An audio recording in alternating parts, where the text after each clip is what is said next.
संघटनेच्या वतीनं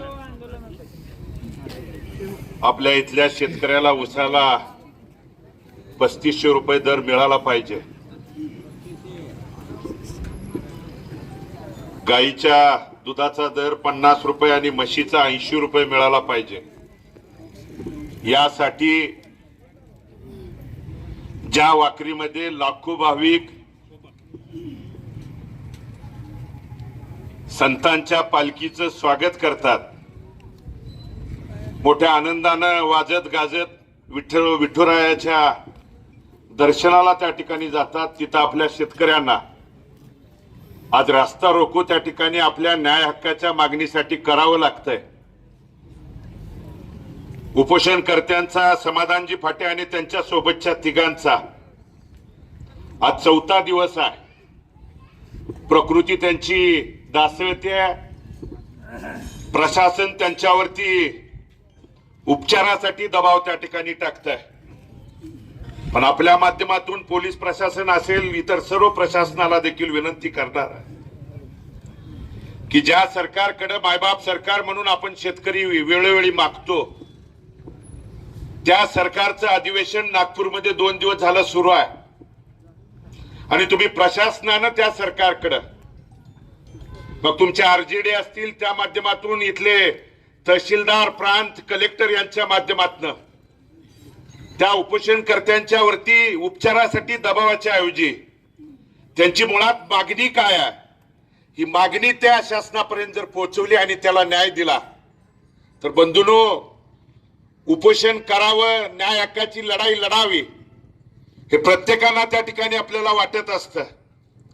परंतु आपल्या ग्रामीण भागात म्हण आहे, छत्रपती शिवाजी महाराज जन्मले पाहिजेत पण शेजाऱ्याच्या घरात। आणि ते उपोषणकर्त्याला जर विचारलं ती काय परिस्थिती होती, काय अडचण निर्माण होती, तर अतिशय बिकट परिस्थितीतनं मग समाधानजी आणि त्यांचे 3 सहकारी आज 4था दिवस आहे आणि मागणी काय आहे।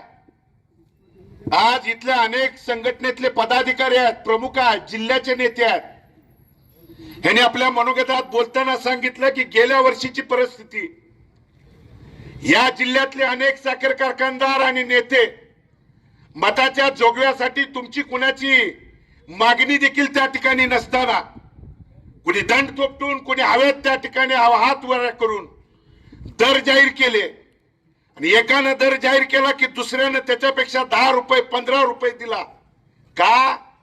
मताच्या जोगव्यासाठी। पण आज त्या निवडणुकीच्या नंतर वर्षाची जर परिस्थिती बघितली तर आमची संघटना आणि नेते आणि शेतकरी आणि समाधानजी आणि त्यांचे सहकारी तुम्हाला 4 रुपये वाढवून का मागतायत, तर मध्यंतरीच्या काळात अतिवृष्टीनं इथला शेतकरी पिचलाय, मोडलाय, दारातली सगळी पिकं त्या ठिकाणी पोटच्या मुलाबाळाप्रमाणे जोपासलेली पिकं डोळ्यासमोर उद्ध्वस्त झाली आहेत। एकमेव पीक आहे ऊस पीक आणि त्या ऊस पिकाला 4 पैसे त्या ठिकाणी वाढून द्यावं ही आमच्या शेतकऱ्याची न्याय हक्काची मागणी आहे। पण या वर्षी, गेल्या वर्षी हातवारे वर करून त्या ठिकाणी दंड थोपटून दर देणारे मात्र आज संगनमताने एकमेकाला फोन करून तू एवढं काढतोय काय, मग मी तुझ्यापेक्षा 15 रुपये कमी देतो, 20 रुपये कमी देतो, 25 रुपये कमी देतो। आणि मुळात संघटनेतल्या तमाम प्रमुखांना देखील आव्हान आणि विनंती करतो, प्रशासन असेल, काही नेत्यांनी तुम्हाला गृहीत धरलंय, प्रशासन देखील म्हणतंय अमुक अमक्याला अमुक अमक्याच्या माध्यमातून सांगितलं की त्याची तीव्रता कमी होती आहे। तीव्रता कमी जरी झाली तर शेतकऱ्याच्या हितासाठी लढणारा मग समाधानजी आणि ते 3 सहकारी नुसत्या ऊस दराला नाही, आणि ते काय त्यांचं पहिलं आंदोलन नाही, 10-15 वर्षापासून इथल्या शेतकऱ्याला, समस्त इथल्या नागरिकांना न्याय मिळाला पाहिजे म्हणून कधी भाटघरच्या पाण्यासाठी, कधी उजनीच्या पाण्यासाठी, कधी लाईटचा प्रश्न निर्माण झाला, कधी इथल्या ऊसाच्या बाबतीतला प्रश्न निर्माण झाला की न्याय हक्काच्यासाठी मग कुणाशी भिडायची तयारी त्या सहकार्यांच्यासाठी आहे। आणि आज मी या ठिकाणी रस्त्यावरती आलोय, उतरलोय यासाठी की चळवळीतला सहकारी टिकला, चळवळ टिकली तर शेतकरी त्या ठिकाणी टिकणार आहे आणि शेतकरी टिकणार आणि ती चळवळ टिकावी यासाठी बंधूंनो त्या ठिकाणी रस्त्यावरती उतरलोय। आणि म्हणून आज दुधाच्या दराच्या बाबतीत देखील आपण अनेक वेळा आंदोलन केली, कसं द्यायचं हे त्या ठिकाणी नेते मंडळी सांगतायत। आमची इथल्या संघटनेच्या आणि इथल्या शेतकऱ्यांच्या माध्यमातून एवढीच विनंती आहे, अधिवेशन नागपूरला सुरू आहे, फक्त दुधाची भेसळ जरी थांबवली, भेसळ आज जरी तुम्ही त्या ठिकाणी ठराव पास केला आणि भेसळ थांबवली म्हणलं तर आमच्या गाईच्या दुधाला जवळजवळ 60-70 रुपयेहून अधिक आणि म्हशीचा 100 रुपयेपर्यंत दर त्या ठिकाणी जाईल. पण तुम्हाला करायचं नाही, गेंड्याच्या कातडीप्रमाणे कधी बहिर, कधी आंधळ, कधी मुक्क त्या ठिकाणी सरकार फक्त इथं येऊन वेगवेगळ्या भूमिका जर त्या ठिकाणी सांगत असतील, मग पालकमंत्र्यांना इथल्या निवडणुकीमधले एक दिवसाआड यायचा इंटरेस्ट असेल तर आज 4था दिवस इथले उपोषण करते आहेत, जीवाशी त्या ठिकाणी खेळून शेतकऱ्याच्या न्याय हक्कासाठी त्या ठिकाणी झगडतायत, भांडतायत का? तुम्ही त्या ठिकाणी प्रशासनातले अधिकारी असतील किंवा संबंधित सरकार म्हणून तुम्ही येऊन इथं विचार त्या ठिकाणी पूछ केली नाही, यांना बदलू काही त्या ठिकाणी देणं घेणं नाही. आणि म्हणून मला आपल्या माध्यमातून प्रशासनाला देखील आवाहन आणि विनंती करायची आहे, शेतकऱ्यांचं तिथल्या उपोषणकर्त्यांचं पोलीस प्रशासन आणि प्रशासनाच्या विरोधात नाही, त्यांच्या न्याय हक्काचं लोकशाही पद्धतीनं त्या ठिकाणी मागतायत. राहिला गुन्ह्याचा तर गुन्हे काय संघटनेला आणि आम्हाला त्या ठिकाणी नवीन नाही, आता तर मतदान केंद्रापर्यंत गेला म्हणून देखील गुन्हा त्या ठिकाणी व्हायला सुरुवात झालेली आहे.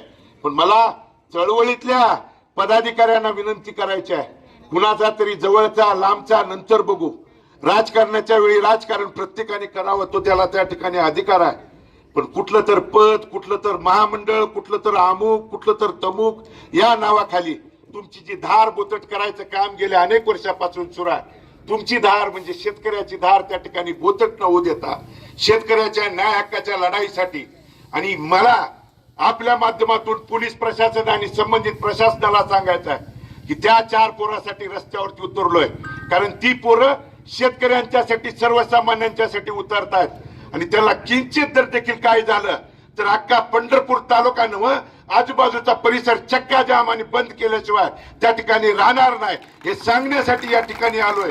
आणि आम्ही बोलतो की पोकळ बोलत नाही, एकदा उतरलो की उतरलो.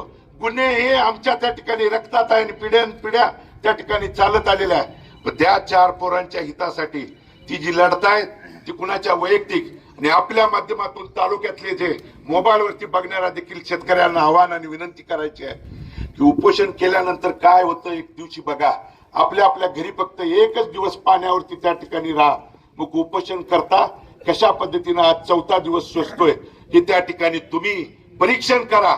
आणि उद्या जर खऱ्या अर्थानं ते तुमच्यासाठी न्याय हक्कासाठी लढत असतील असं वाटलं तर सरकारच्या विरोधात आणि या साखर कारखानदाराच्या विरोधात जे गेल्या वर्षी मताच्या जोगव्यांच्यासाठी एकमेकांच्या पुढे 10-20 रुपयानं बोलत होते, ते आज शेपूट खालते हात घालून त्या ठिकाणी वेगवेगळ्या बिळात जाऊन बसलेत.